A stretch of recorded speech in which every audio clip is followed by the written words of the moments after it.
Hey everyone, welcome back to my channel. In honor of the reveal of the LEGO Stranger Things Creel House, I'll be comparing all the minifigures included against their episode version. So without further ado, let's get into it. First up, we have Vecna, and the color scheme used for this minifigure I find is a little bit too bright for my liking. It should have been a darker shade of red for the base, and the veins should have been a darker brown amongst lighter browns. It would have been cooler if the head had like a mask with more veins on it so it can look more 3D instead of this headpiece here, but that's just my 2 cents. Next up we have 11, and I wasn't really a fan of her outfit throughout the season. I was cringing a little too hard there, but in general, the LEGO minifigure does look a lot like her and there's not really anything lacking from that point of view. Moving on, we have Max. And Max has an incredible torso and shirt in real life. I thought that she looked amazing throughout the season. As for the hairpiece, I think it's okay. If it was a curlier hairpiece, that would have been better in my opinion. Moving on, we have Mike. So I guess the hairpiece works for Mike in this case, but it's such a generic hairpiece. I barely recognized him for a second there because the hair caught me off guard.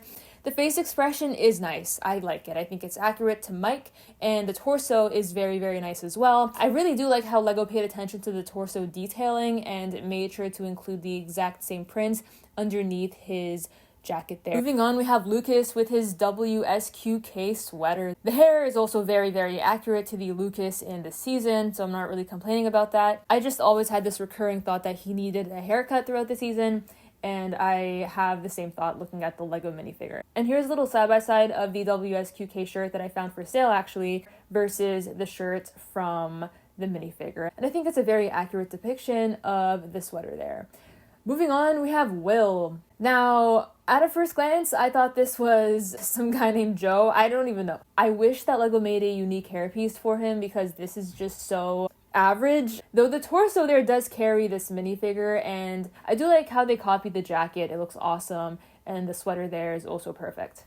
So yeah. Next up we have Dustin. Dustin here has his hat. Matches perfectly with the real life depiction of him. I think they did a spot on job. And then in minifig form we have the Hellfire Club shirt there, and I think Dustin did a great job channeling Eddie Munson energy. Moving on, we have Robin, my personal favorite.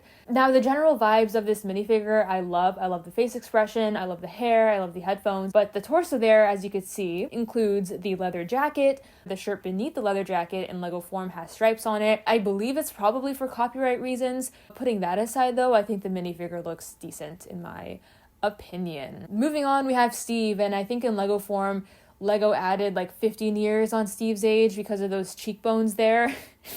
He looks really old. The hair though is cool, very exaggerated for the swoop that he has going on. Not that bad, but a bit too much for me. Next up we have Jonathan, and I'm so sorry, but that face is catching me so off guard because I believe it's been used again and again on LEGO Star Wars Resistance Troopers from what I remember. The torso there is the reason why this minifigure is somewhat acceptable from someone who doesn't care about the details on the face or the hair. But yeah, I'm disappointed. I don't like the minifigure and I think it's very bad. Next up we have Nancy, and I believe Nancy is carrying the set here and this season, if you will. The hair is missing the front bangs, so I'm not really a big fan of that. I do see myself swapping out this hairpiece with a Hermione Granger hairpiece. I just think it's going to fit her better. Next up we have Holly, and I think she looks rather old in minifig form because of that face used. I don't have any complaints accuracy-wise for the torso, the cape, the dress, all that. And in general, it does look like Holly, and even more so like the little D&D character that Mike was showing her at one point in the season. Last but not least, we have Henry, aka Mr. Whatsit.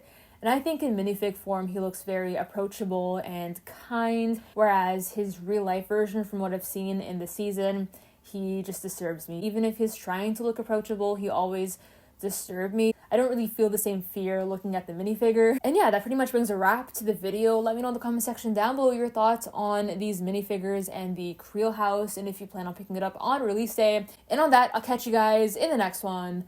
Bye for now.